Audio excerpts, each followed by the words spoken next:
بەشەکان بڵێم لەبەر ئەوەی دوای ئەوە دەبی زۆر گرنگ و خەتەر بوو ئەوروپا زۆر گرنگ بوو مەسەڵەن گوتیان ئەگەر داعش بی مشکلەک نییە عوزرمان هەیە مەسەڵەن معلومات لەناو داعشت بی بەڵام ئیت کە لە میدیا دەترسێن وتیان جارێک لێمان قەوما بوو حەیان بردینە میدیا ینی عقوبە دەدرێ دەترسێن ینی علم زۆر بە کەڵکیان دەهات ئەو زانیاریانە وتە ناتوانین وتم بەس بیبەن بینە سویت ئامادە بوون وەڵڵی بڕوا بکە هاوڕیان یەک زۆر خەڵک بەمە دەڵێ ئەو پاراستن و زانیاریوە بە مەبدەئم ئێستا هەر وڵاتێک بڵێ ئیقامە دەدەمە پاراستن و زانیاری یەک کەسیان نامینێ باشە یەک کەسیان نامینێ هەموو دێنە ئێرە مناڵم هەر یەک کەس بەس بڕوا بکە کۆز دەبی وەچی بلا رووسیا هەمویان بێتاقەتن وێندەر بەهەرحاڵ هاوڕێیان ئێستا مەسرور و بارزانی کە مەزدەری ئەو فەشەلەن هەر بەخۆتی هەر بابیتی چکو بەخۆی و بابی سەرپەرشتی پاراستنیان کردیە بۆیان دەرکەوتیە هەموو ئەو قسمانە ئەزە هەری قسمەی دەیان مەسئولی تێدایە چ تاڵانێکیان کردیە چ تیرۆریستێکیان ئازاد کردیە و چۆن بەرتیلیان وەگرتیە و چۆن مادەیان گۆڕیە تاعەن لە دهۆچێ لە حەوزی بەناو سۆران ئەگەنا حەوزی بارزان لە هەولێرێ لە ئاسایشی گشتی دەیانی وەکو عیسمەت ئەرگوشی ئەو عیسمەت ئەرگوشی قەت ئەردی وەگرتێ بە چەندی ملیۆن دۆلار مادەی گۆڕیە تیرۆریستیان بەردایە من نازانم عیسمەتیان کە بەس عیسمەت پارچە زەوی گەورەی وەگرتێ کە دوای ئەوە دەینە سەرێ ئێستا ئەمە ناڵێن ئەو زانیاریانە هاوڕێ من ئەو قسە دەکەم هەموو پاراستنەکان دەزانن ئەو زەڵجەیە هەیە لە ناوە خۆیان و هەمویان چاوەڕێی عقوبەدانن بەناو ئیتر من نازانم چکەوە دیتان هەر ماوەیەک لەوەبەر پار بوو هێرشە ڕەش و بارزان قەساب و دەیان بەرپرسی کە ئەوەیان کون کرد هەمان شتە کەشف بووە لە ژێرەوەیە ماوەیەکی کەمە ئەوە ئێمە باز دەکەین دەشبین پاشماوەشکە ئەگەر هیچ نەبی کو دەتەقتەوە لە میدیا لە فرێش لە ئەوروپا لە ناو پاکەتی هەولێری لە ناو پاکەتی ئێستا هەموو بەرپرسە ئەمنیەکان لە خۆیان دەترسێن و ئەگەر هەیە بەشیان نەقل بکرێن مەسەوەکو عیسمەت ئەرگوشی وەکو درشادا هەمویان ئەگەر هەیە لا بدرێن تاوان عقوبەی پارتی چییە لەو لای دەیباتەوە خۆ قابلێت چیان لێ دەگەن هێرشە ڕەشیان ماوەک دەرکرد ئەوە بردیانەوە بارزان قەسابیان ماوەک دەرکرد بردیانەوە لەبەرەوەی هەر یەکێک لەوانە کە دنیایەک نهێنی ماڵی بارزانی پێیە دنیایەک تاوانی هەیە هەر یەکەکیان باز بکەن بەس لەگەرمە تەنسیق بکەن کافیە تاوانم نامێ بیان ترسێنم بەڵام نامێرن دەستیان لێ بدەن چکو نهێنیان دەزانن ئیتر پاراستن داڕمایە هاوڕێیان ئەو دەستگا هەستیارە کورەم لە مێژە یعنی باز لەوەم کردیە وەرە داعش هجومی کرد لە بەغدایە گۆڕاوە ئافەرین حزب ئافەرین پاراستن نەزانی کە دوو کەست نەبی لە ناو داعش برێ کاکە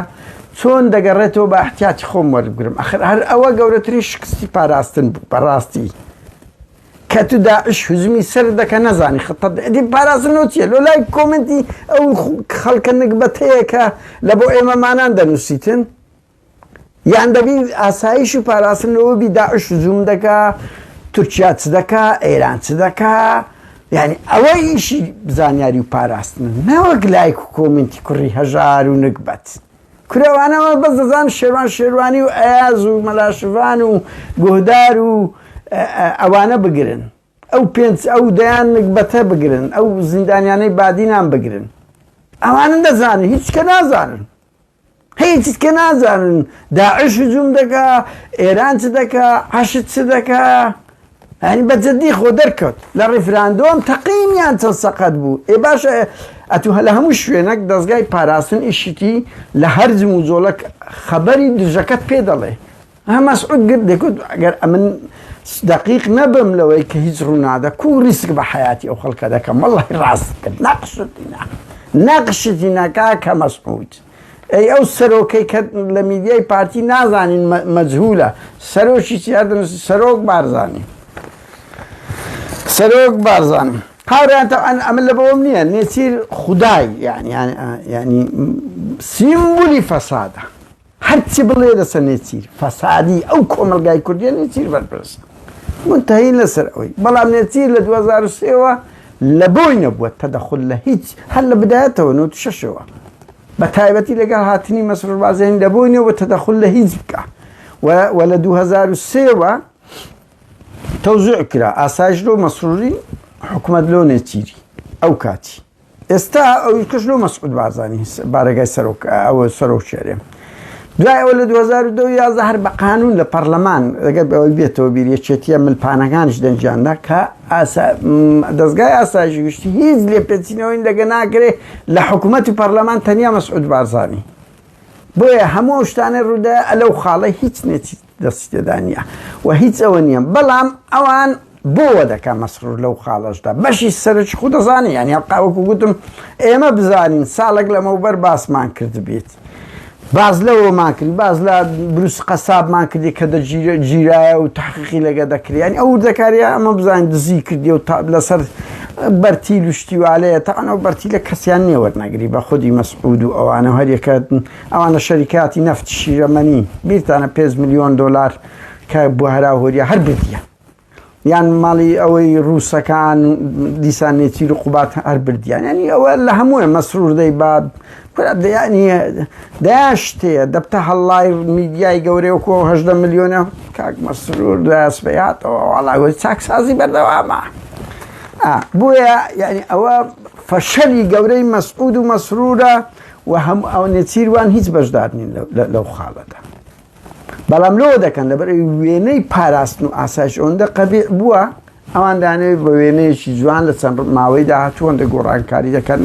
ئەلۆی لە جەلۆی دەنێن جەلۆی لە ئەلۆی دێنن ئابینەوە دەست بشو کەسیان عقوبەی گەورن بەڵام بە خۆشیان ئێستا ئاس پێ دەکەن دارمایە ئەو دەستگا هەستیارە هیچ ئاگای لە هیچ کورکە کە داعش پێش 6,000 هات 1,000 بەر بدەم ئاسایشی گشتی کۆنتترۆل کرد تەنما بوو ئەیەکی شوبات ئێوە هەموو فەشەری زانیاری و پاراستنە هاوڕێیان ئەتوو ئەگەر لێکی بدەیەوە ئەو داعشە ماوەک بە کەیفی خۆی قاعیدە دەهات جەبت و فرتیان دەکرد تەقی هەولێر بوو بۆ مەحزەلا وە لێکی شوبات انهیاری پارتیەچێتیش بوو دەستگای زانیاری یعنی هەردوو لا کاگیان لێ نییە و ئیشی دەستگا ئەوەیە لەو حاڵەتان دەبی ئەو مەسئول ئەمنیە ئیداریانە هەموو لێ پێچینەوەیان لەگە بکرێ داعش هجوم دەکا ئەوە دەکرێت ئاوڕیان بێنە سەر لەش فرۆشەکان بێنە سەر دوایین بابەت لەسەر لەش فرۆشەکان تەعان لەش فرۆشەکانیش ئاوڕیان بڕوا بکەم لە بۆم نییە وەرن هەمووانی گوێگرن ئەم لەسەر مخەدەراتی کردیتم تەزویری مەسئولینی پارتی هەولێرم زیاتر لەکەم بووە هەموو دەزان بە لایف هەیت ماشتشم لە پەیجەکەیت کەم بوو پەیجی ئەلمەرحوم و لەسەر لەشفرۆشی و گوندی لوبنانی کەم کەسن چی من باسی ئەو مۆزوعی کردی ساڵێک و نیوە دەرم هەولێرەی قەدرگران هەولێرەی محافزکار شارێک کە ئێستا کە وەرە بوویتە منبەعی شوێنی لەشفرۆشی لە هەموو دنیا لە شەرق ئەوسەط لە وڵاتانی عەرەبی لە خەلیج دایانهێنن کە ئێستا مەدەینە سەرێ چەندین ساڵە تجارەتێکی گەورە کورە تاوان دەکرێ بەرامبەر مناڵ لە هەولێر و سلێمانی بڕوا بکەن لە تەلەگرام پەیجەکیان لۆ نادم کە جارەکەی تر باسم کرد باسی دەستێکم کرد بە ئاشکرا ئەڵێ مناڵی 12 ساڵ و 14 ساڵمان هەیە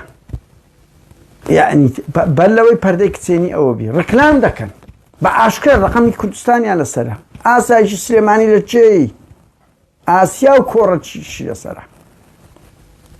بڕۆن لێ ئەوە بدەن 25,000 فۆلۆی هەبوو هەر بە ئاشکرا کورە با بەەوە مناڵ لە بن هەژدەی بە تاوان سابە ئەگەر بە ئارەزووی خۆشی بی نەک تجارەتی پێ بکرێ ئەوە عبودیەتە دەیانکردن و دەیان فرۆشن ئەزە دەیان گۆ تاوڕێیان چۆنیشانەکە ئەوانی سلێمانی دەینە هەولێرە دەرێن بل پاکێتە نوێیە دەستیان لێ نەدرایە هەولێری دەبەنە دۆچ هەمووش مەسئولە باڵاکان تا ئەندەمە یەک خاڵی بڵێ مخەدەرات لەشفرۆشی فەساد دزی و تاڵانی گەورە ڕەمزە گەورەکانی بنەماڵی بارزانی و تاالبانی لە پشت نەبی مستحیلە بکرێ کرابی و گەورەترین تجارەت ئێستاکە مخەدەراتە و ئافرەتی لەشفرۆش لە تەک نەوتە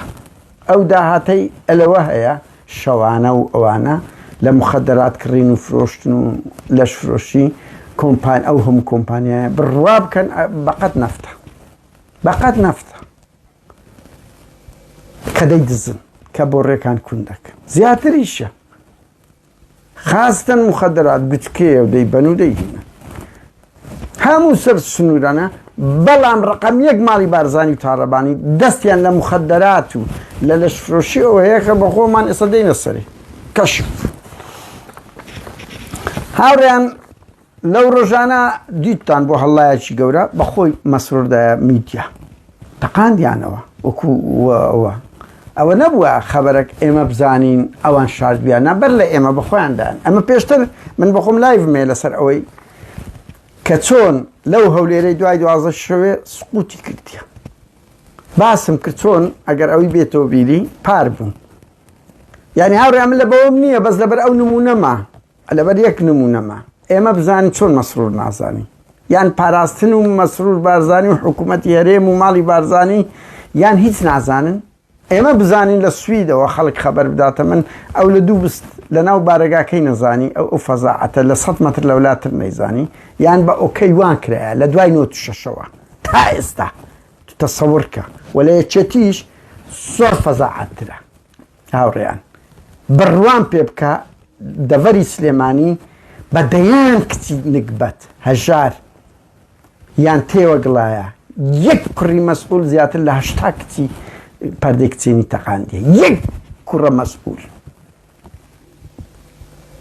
بەرپرسم لەوە دەم ڕوتێک